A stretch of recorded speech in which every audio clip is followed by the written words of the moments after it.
I don't have anything tangible, so to speak. I think my biggest takeaway from last night is just, I mean, obviously the exact intention of what you guys are doing, just resparking everything. The accountability piece, I think, is great. Going over all of the basics. Once again, I think is going to be really important. Just, I mean, you can never be too good at the fundamentals and everything. And then another thing for me, I think, is going to be reconnecting, or I guess connecting with somebody who I haven't, spoke with a ton previously, hear from their experience, what they've done, things that have worked for them, lessons they've learned, and really just, get another viewpoint and perspective on things. Um, just to kind of, spice it up and see what maybe something different is working for them, or they put a little bit of a different spin on something. So I think that's going to be, um, has been the biggest thing for me. Man, 100%. And I think that's kind of the key anyway, is getting people a little outside of not so much their comfort zone, but getting people to open up about where they are in their own real estate investing, journey, I guess, hypothetically. So don't disagree with that at all. I would go a step further and say going through the basics or going through the boot camp again, which is a little for those that are newer, they're still going through it. Those that have been around, they've done it already. I think like anything else, if you listen to a podcast or you read a book, you're always going to pick something up that's new. And if all of us are going through that again together, everybody's going to pick up something. Like think about this for a second. Like if we got 20 people on that Respark and you've got everybody that's gone through it once, everybody's going to go through it again. So that means you get 20 people that have now picked up maybe 20 new little tiny pieces of new ideas. And then me at the other side too, as we go through the whole thing, be like, oh, I could have been different. I could have improved the way that I use my vocabulary or discussion on that video. And I think it's just going to increase so much higher level of continuity as we keep moving weeks forward. So Zach, I'm 100% with you, dude. Like I just, it's like I said yesterday. The whole goal here, man, is just how can I bring as much value to you guys as totally possible. And the Respark seems to be like the easiest way to do that from 30,000 feet. So, um, all right. Well, it looks like our guy is on here, Mitchell. Mitchell, if you like to pop on here, dude. See if you his name is Mitchell Henderson. I'll give him a here he is. I'll give him a introduction. He's looking very snazzy. Uh, Mitchell Henderson is a very sophisticated, I would say, financial advisor. He does a lot of life insurance and infinite banking and a lot of other creative ways to make money with real estate. So, Mitchell, if you like, man, introduce yourself. Kind of tell us more about you and how you can help our group succeed. Yeah, absolutely. Thank you, Nolan. Can you hear me okay? You're good. Okay, awesome. Yeah, thank you again for having me on. Pleasure to meet everyone. And yeah, this is my first time joining Nolan's call tonight, so wasn't really sure exactly what to expect, but excited to be here and share a little bit of info with you guys. Just an educational opportunity, just some things to keep in mind. But yeah, excited, looking forward to it. And is there anything else, Nolan, that you've Our got ready before to see your brand we on dive in? TV. Your careers No, Mitchell, with I'd say if you could just let's just dive into like I said before you jumped in, I would say that we've got probably until about 6:45 Central. If you're not opposed to that, like I said, I've got a couple of kiddos that I've got to that's my own personal problem, I guess, having kids. But I'd say dive into it, man. Tell me more about give us your 30,000 feet for 30 seconds, and then dive in on what you can do for our squad. Okay, cool. Yeah, we'll dive right in. Yeah, it shouldn't take Here, I'll make you too the long. so you can share your screen if you Probably. want. Makes sense. All right, let me share here.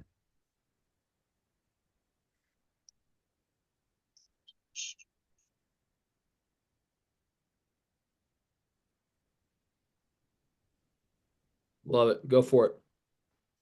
All right, so yeah, guys, like Nolan was saying, I'm a financial advisor out near the Birmingham area, and I work a lot with business owners, entrepreneurs, real estate professionals, and investors, and just helping them, take control of their capital and plan for the long term, and just be wise about decisions that they make in the future, and just being smart, strategic about how they allocate their capital, and just being able to leverage their capital, and access it when they want to take advantage of opportunities, and just look at the short term, midterm, and long term goals, and just help them plan for the future. So that's what I do in a nutshell on a day-to-day basis. But the key thing I want to talk about today was just uh, one thing,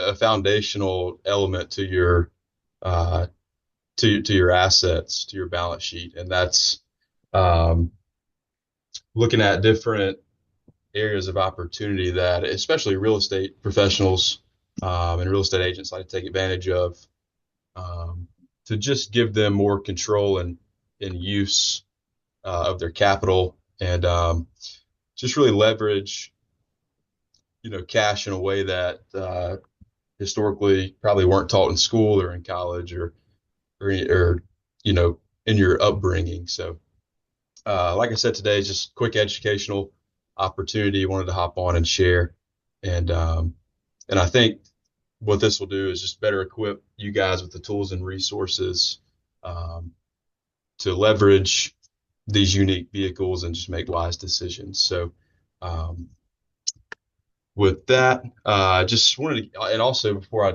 dive into uh, the liquidity tools, just wanted to give like an overview state of the U.S. economy, kind of where we're at. I was at a conference last week up in Charlotte, so got to hear from some executives at our firm, and just really interesting how things are kind of evolving right now with interest rates crashing, pretty much going close to zero back in right before COVID and through COVID.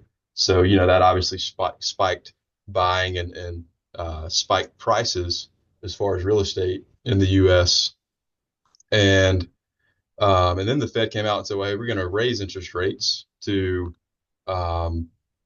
get control on this and get a handle on on spending and prices. And then that ultimately created, prices and rates to be elevated. So that's, and now we're at a point where the Fed is, looking to cut rates again, which they are cutting rates, but we aren't quite sure if that's going to lower prices.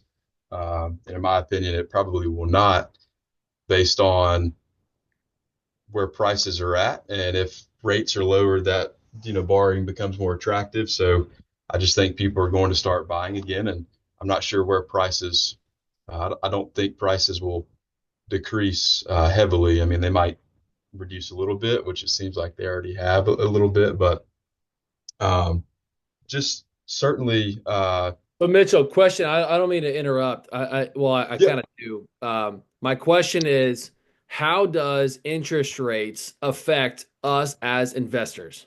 Like, think about it. We can talk all day about debt ratios and things like that. Like, what does an investor look for with a banker, right, or an investment partner like you? Let's say that you are an insurance company, whatever.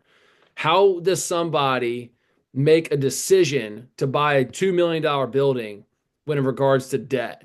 What's the biggest piece of advice that you can give, or how can we underwrite a piece of real estate when it comes to the debt side of that potential deal? What's your opinion on that? yeah.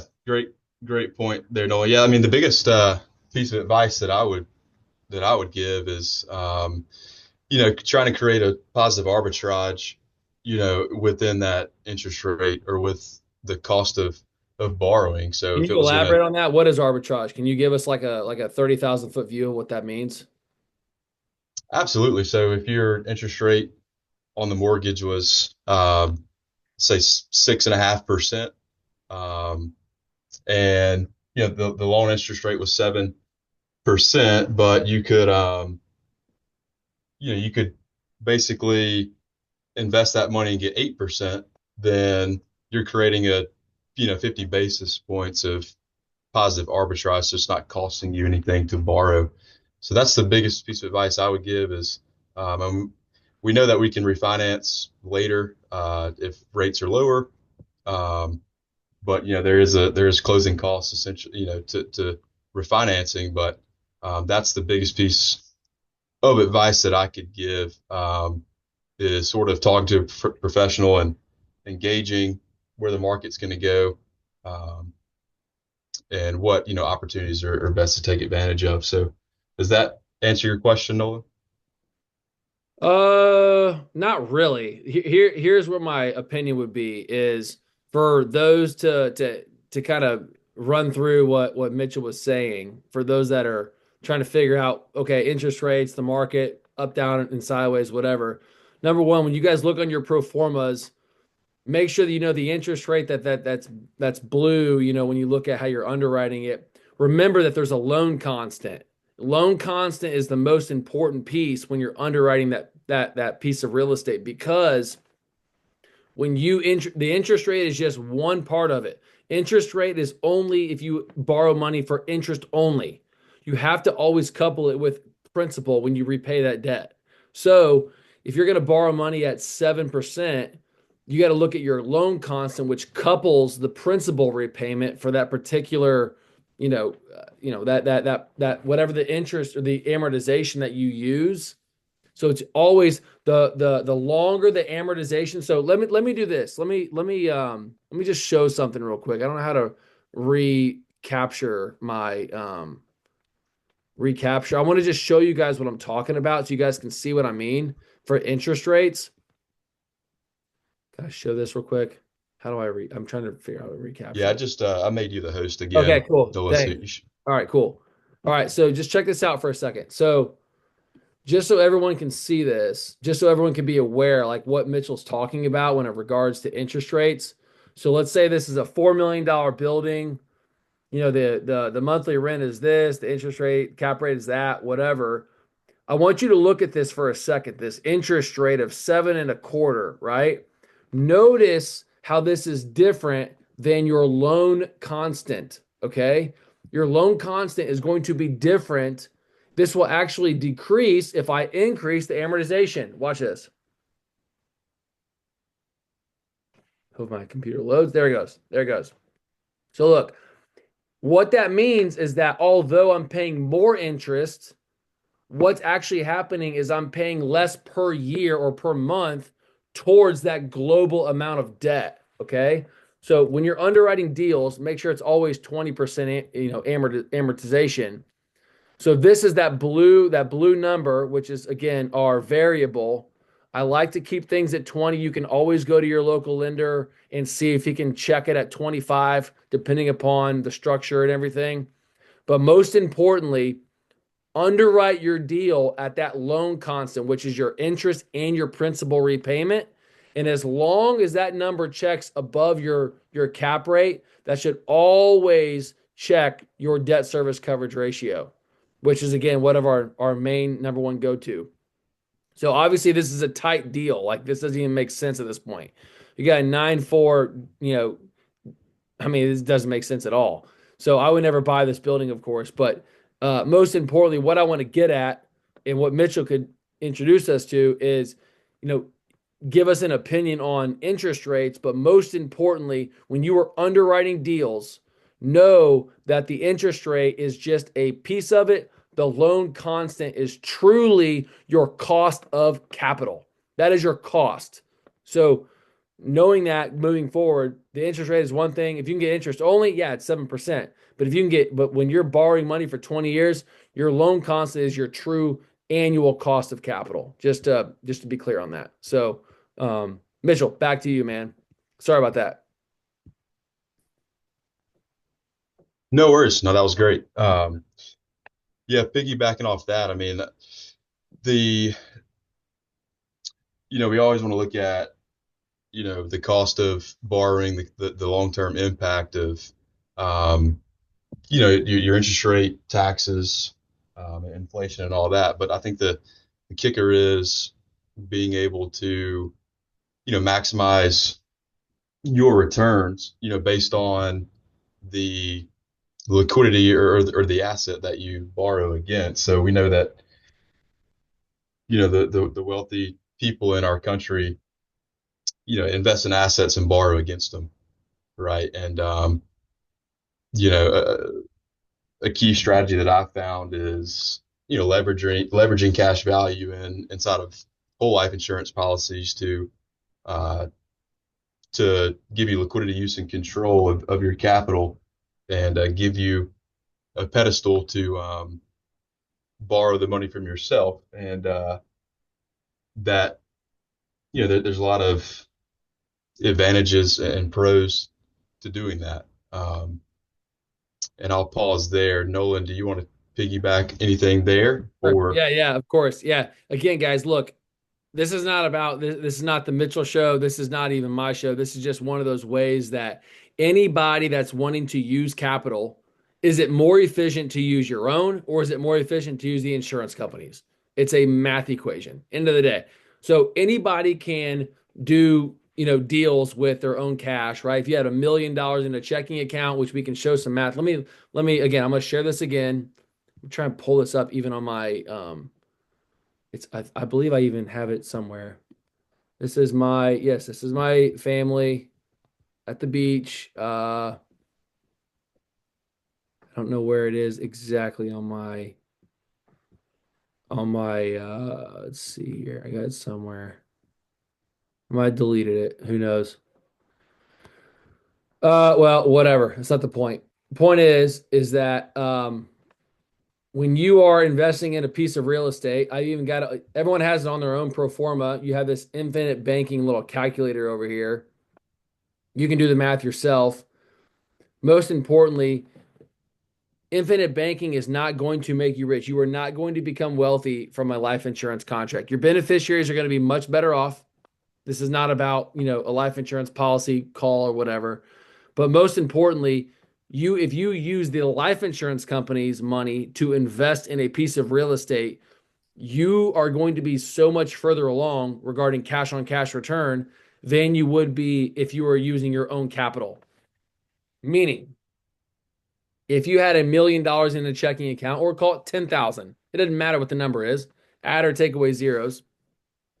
When you go and take money out of an account to go buy a piece of real estate, you now own that property, but you now given up the opportunity to invest in something else or have your money work for you. You finance everything that you do.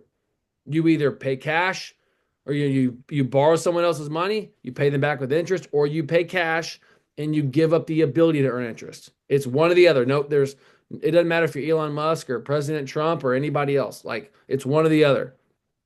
So what we've discovered and what I've discovered, I got 6 of these policies at this point.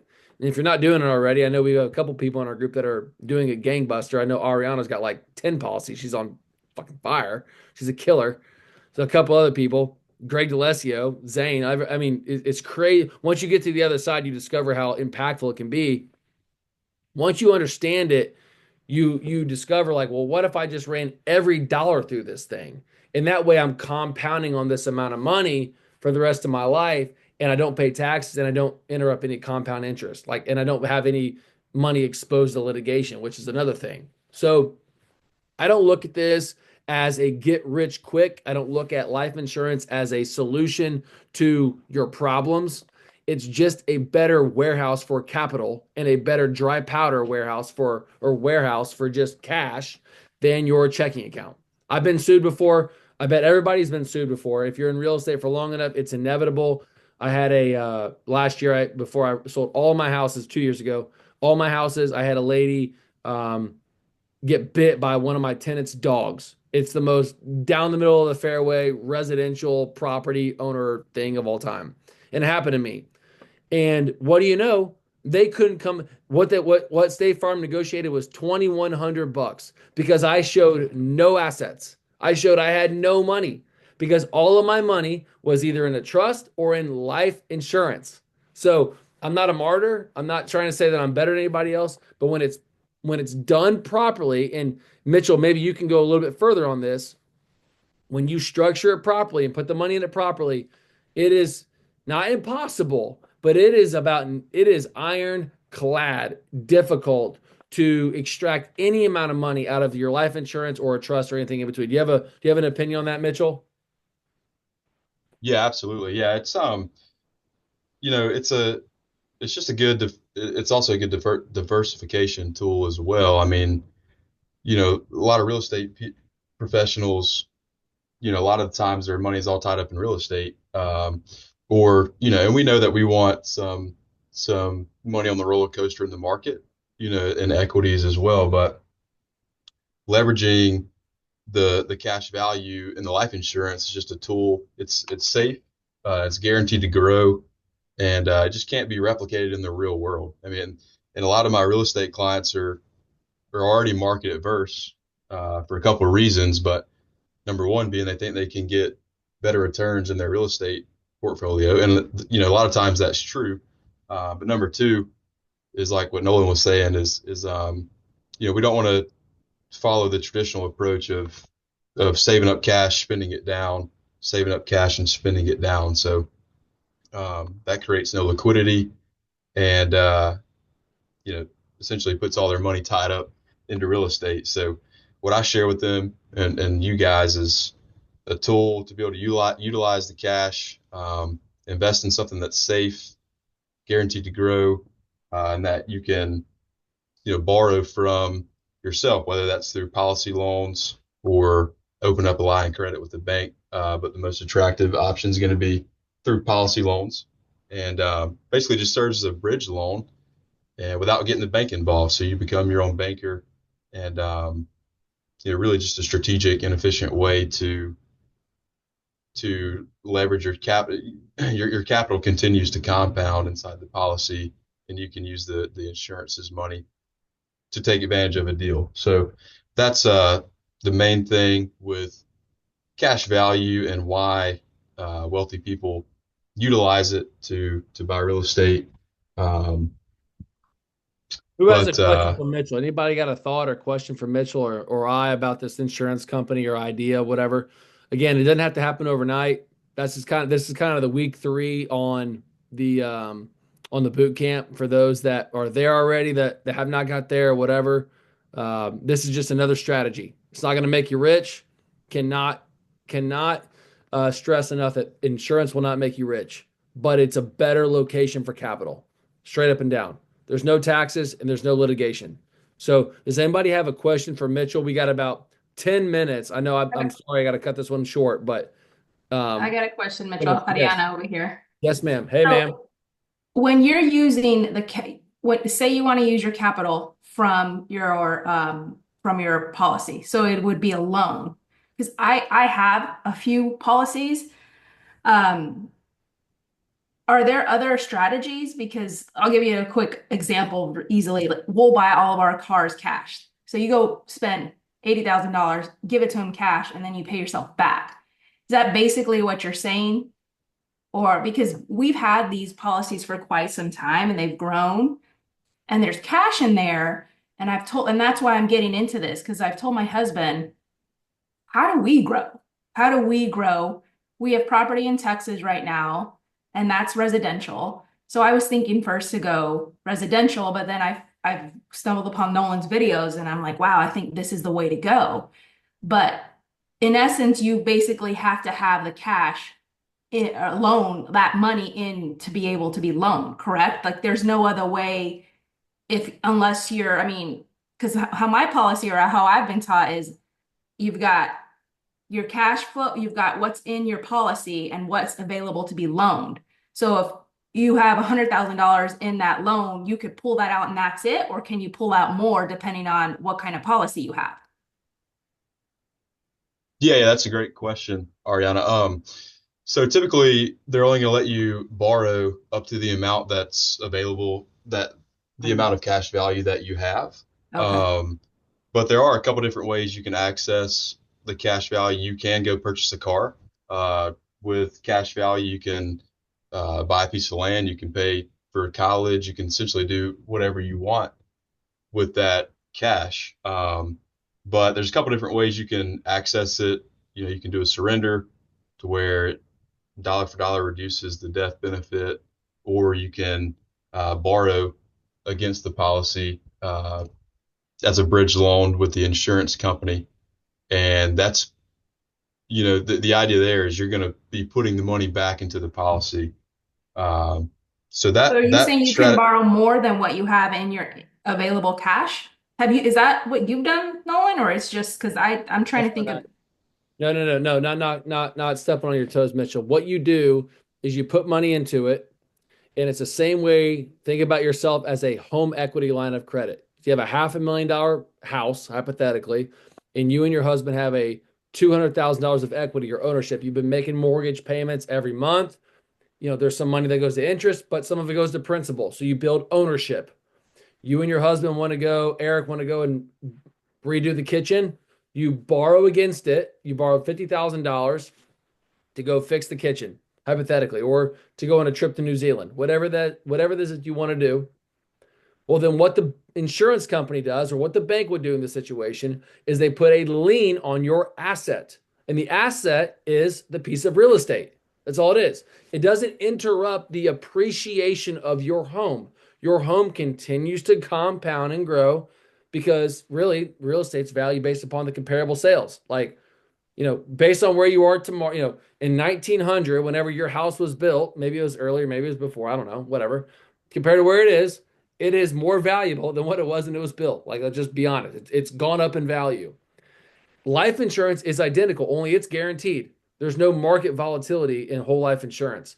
So what you can do, on the other hand, is when you borrow against your life insurance policy, you don't remove the equity. They put a lien on your death benefit, which is the asset, the same way that the bank would put a lien on your real estate, on your home. So really, what happens is, in real estate, you've probably done it a couple of flips. You're in Airbnbs, Ariana. So when you go in, sell a house, you see the HUD statement, you got your first position mortgage, a line of credit deducts, and then whatever's left over gets paid out to the seller.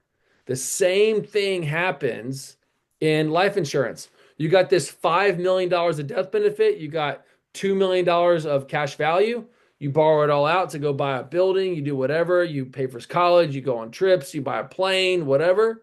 Well, what happens is they just take that policy loan, put a lien on your massive death benefit, and then one day down the road, when you graduate to the next life, they deduct out any policy loan, any interest that's accrued, and then whatever's left over is dispersed to your beneficiaries, all on a tax-free basis. So that's the key. You're able to use the insurance company's money versus your own. That allows your money to keep compounding on a tax-free basis instead of using your own money and doing this, like, save up and spend, or borrow and pay back.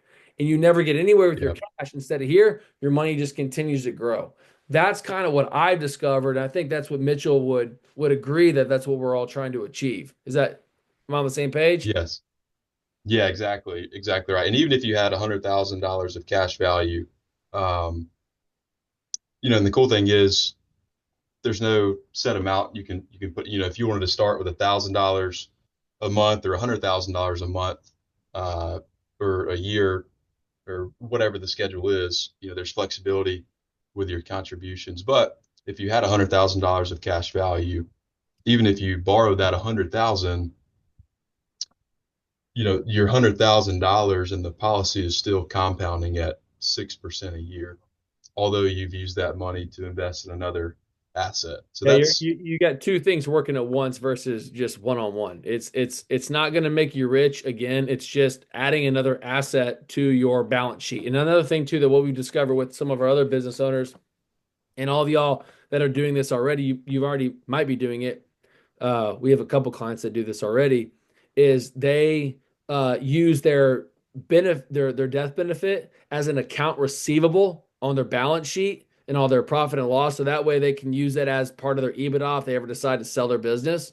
So something else, just as a little box you can check, that one day down the road, if you got a business, like I'm thinking about Matt right here with his roofing business, like, Matt decides to, make 10, 12, $15 million a year in his roofing, and he's got a $25 million, death benefit on his, life insurance policy, who's to say that he can't put that as a account receivable on the business and sell the insurance policy, because he can sell the ownership or transfer the ownership to somebody else in the future, which essentially props up the value of his business. So there's a shit ton of ways that you guys can get cute with this and use this as a strategy. I like to use it now. I used to use it when I was buying residentials, but now I use it more for like earnest money. Like whenever I need, like I said, if y'all were on the Respark call yesterday, we're buying another building. I'm just gonna take a $15,000 policy loan and use that earnest money on this building. So again, not gonna make me rich, but it's a way of using it as a bridge loan, exactly like what Mitchell just said, and allows me to get into deals and tie up property versus having to come up with $1.5 million straight out of the gate. So, any other thoughts? Any other questions? I want to make sure I don't skip over anybody.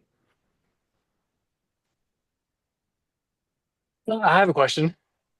Yeah, man.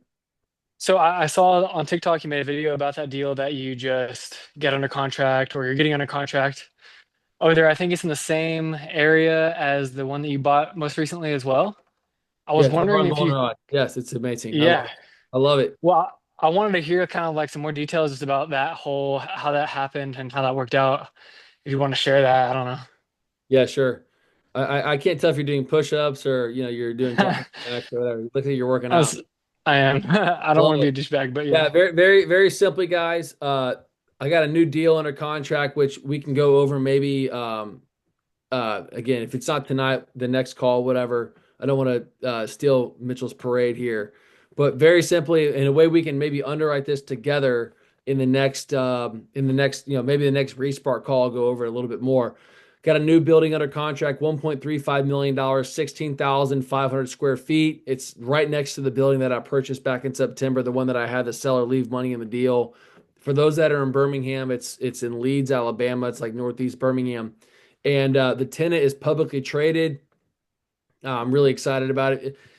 The people that don't know the difference between like a non-publicly traded and a publicly traded company, you can eat off the floor in a building that has trucks, which is shocking. I mean, the office, everything is like, I mean, it's immaculate.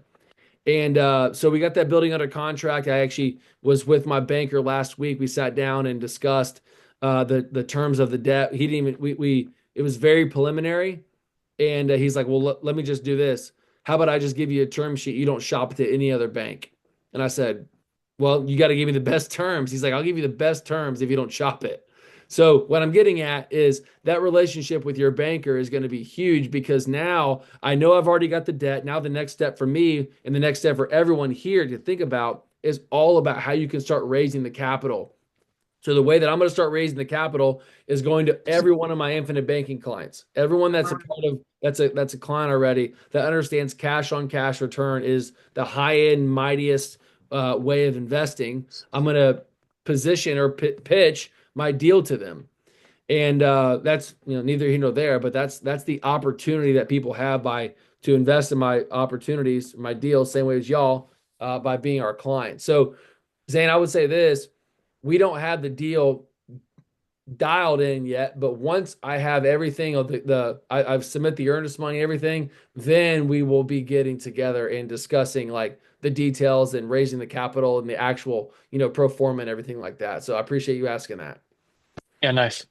Yeah. So, I don't mean to jump like this. Mitchell, do you have anything kind of on the get? I know I like to Yep. roll by 6:45. I apologize, but like I said, I got kids. They're my No. and some people don't, some people do. It's amazing how they start to run your life. It's crazy. No, no worries. Yeah, I can wrap it up here. Just, want to be quick and to the point. But yeah, it just, again, it's a good, having life insurance and the cash value accumulation there. It's just, again, not going to make you rich, but it is efficient way to leverage your capital and take ownership of it, have liquidity use and control. So if anybody is interested in learning more about that, everyone's different and what they can do and what their goals are, what they're trying to accomplish. So we'd love to have a conversation with you And even if you have policies in place already and have more questions or want to know how to access or maybe the best way to leverage your cash value that you already have, more than welcome to answer questions and be a resource for you guys. But I'll drop my info here in the chat box. And Nolan, if you want to make the host one more time real quick, I want to share a little infographic here and see this here. with my information on it. Some more share. Let's see where you're at here. Sorry, buddy. Hang on one second. There it is. Make host. There you go. Boom.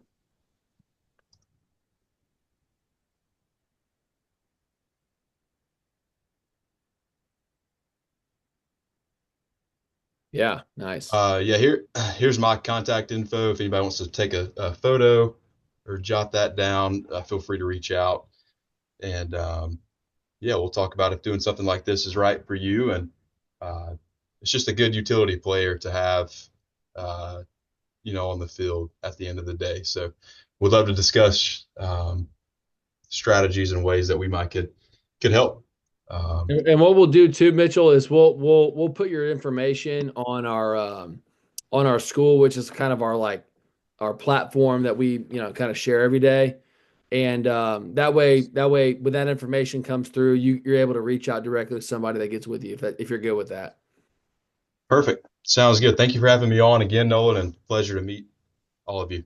Awesome. That sounds great. Thank you, Mitchell. Anybody else have any kind of closers before we get out of here, before we get moving? Again, don't hesitate to reach out to Zane or I or whatever deals and anything in between. We are around. So let us know. I was with Zane earlier, so we're Zane's trying to act like he's being busy by working out, but let us know because we're ready to rock and roll. So let us know. Does anybody have any closing statements or thoughts?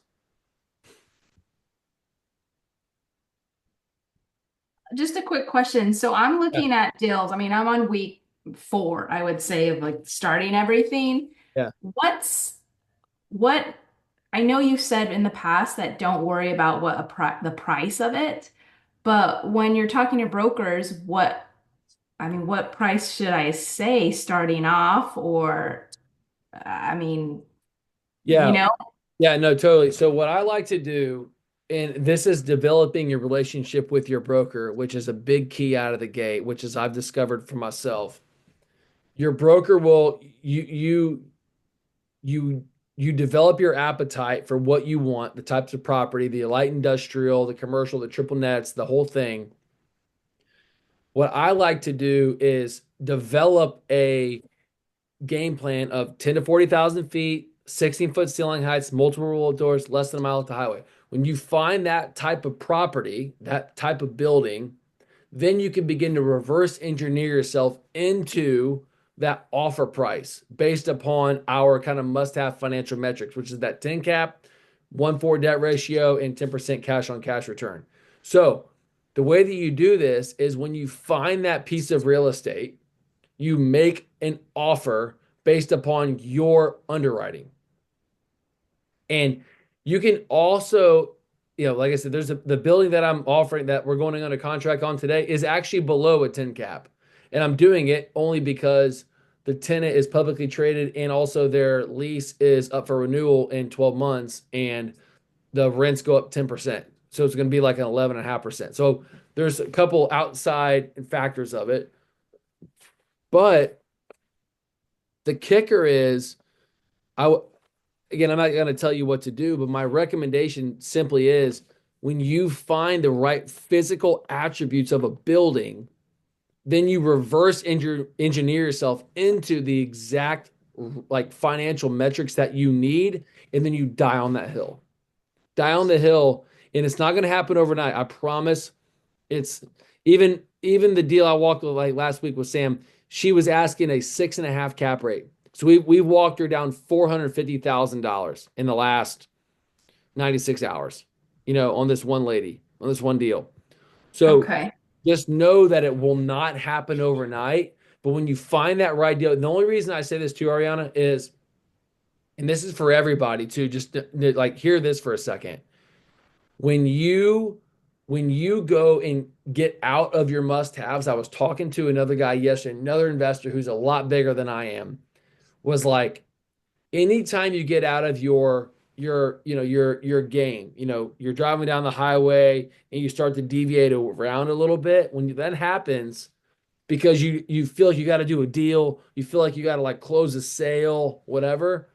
What ends up happening is you spend so much bandwidth on something smaller and something so insignificant, or a deal that's not going to close, or it's going to take up a bunch of time, and you're not going to make a whole lot of money, or the deal is not going to make a lot of sense for you because you deviated away from your must haves. So my recommendation to you, Ariana, and to everybody is, although you're not a quadrillionaire tomorrow and tonight and the next day, you got a shot just by sticking with the must-haves. It does not happen overnight, I promise. But like I said, when Sam calls me, he's like, "You want to buy something?" I'm like, "Yeah." I know I'm going to take down another $1.5 million deal because he's only sending me stuff that actually goes that fits into my must-have criteria. So does that answer your question from 30,000 feet? Kind of. I mean, I'll give you What an am I example. missing? How can I So answer? I feel like, so where I live, I think a lot of properties are really high.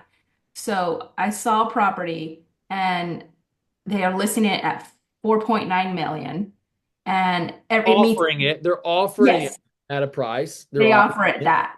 All And right. it hits all of the criteria.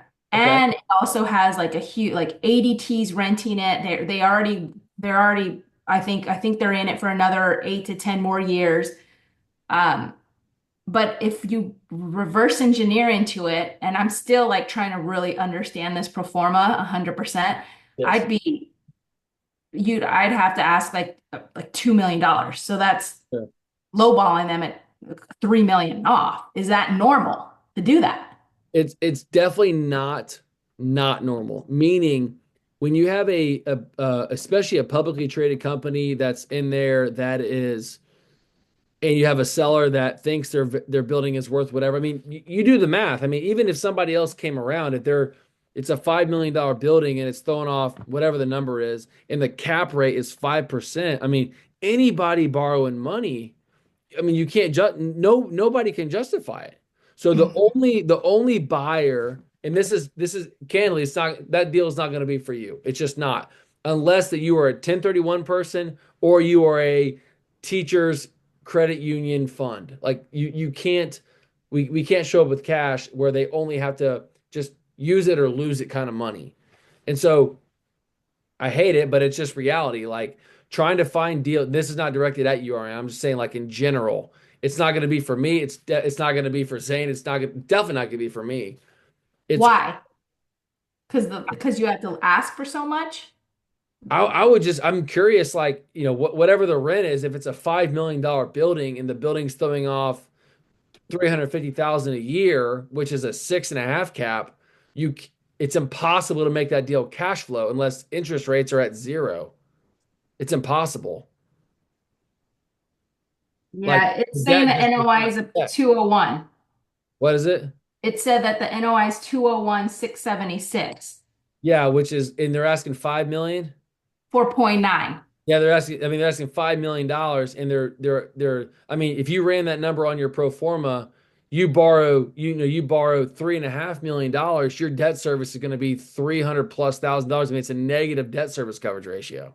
Well, that's what I was saying. So is it normal to go and just lowball them and say $2 million? Because then that gives you the cap I of don't. I that. don't think. I don't. I mean, I think making offers is awesome. Like I said, the way that I've discovered and met with my broker was by just making ridiculous offers.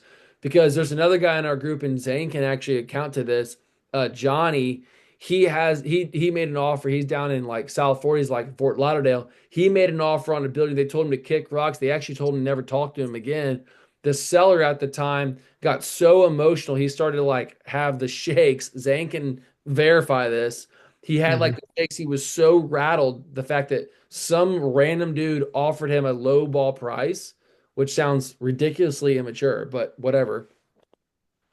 What do you know? 4 months later, That guy calls our guy back, calls Johnny back and says, "Hey, I have cancer. And I actually want to," which is a very unfortunate thing for this person, of course. Sure.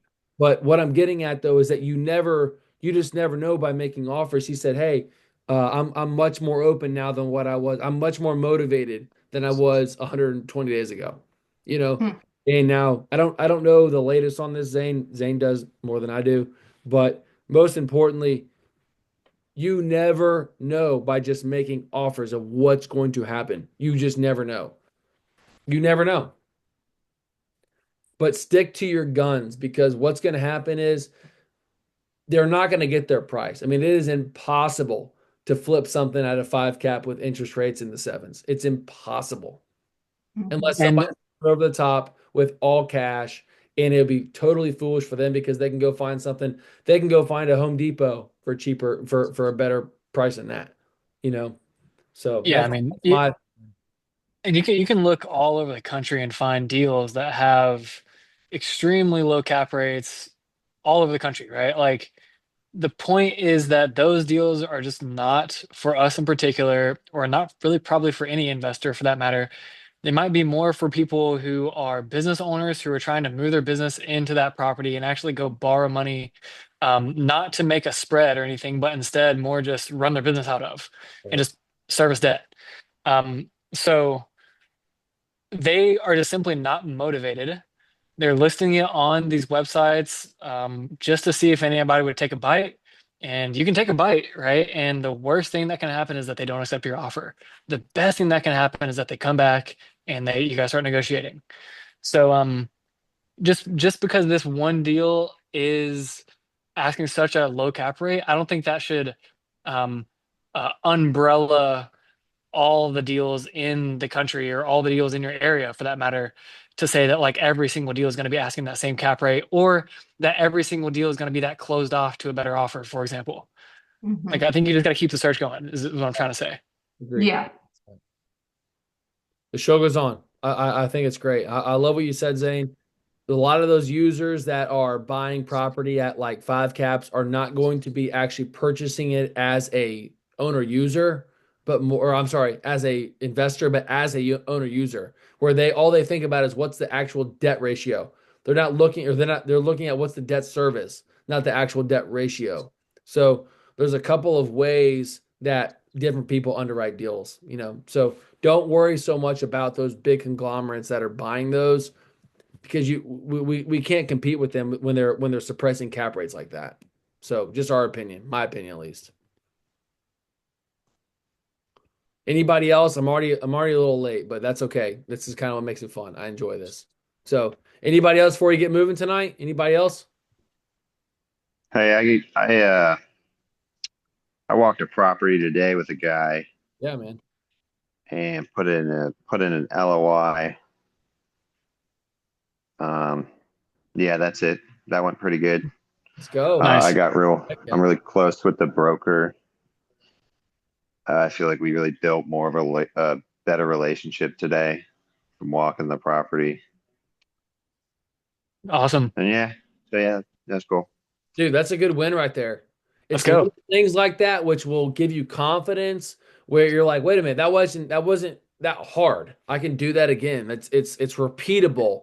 And then you're like, wait a minute, I can increase my, my awareness of like how I use my vocabulary, the questions that I ask. And what ends up happening, you're just doing it, and it's like this compounding effect. And what do you know? You end up having 3 buildings by the end of this year. You're like, that wasn't even that hard. It just by me getting outside and Yeah, doing something different. It's kind of crazy like that. yeah, definitely. The more I immerse myself in it, the easier it all is, and the more Yes. it just kind of flows. If I take a break from it, I feel like I'm like back at square one. So Yeah. I just have to stay Nice. hammering down. Definitely less intimidating the more you stay in it, like anything else. Especially if you're a pilot. Hmm. If you're a pilot, you got to keep flying. Don't stop flying. Awesome. All right. Well, look, here's what we got to do. I got to move, guys. What I'm gonna do, I'm gonna upload this video. Mitchell, thank you so much for your time tonight, man. We really, really appreciate it. I'll get this on here. I'm gonna put Mitchell's information on the school if you guys would like to reach out to him, and then we can kind of chop up and we can go from there. All right. Sound good, everyone? It's great. Thanks, Awesome. Colin. Thanks, everybody. Y'all have a great evening. Appreciate y'all's time. Talk to you guys soon. Thanks. All right, Sounds see you. good. Bye. Thanks.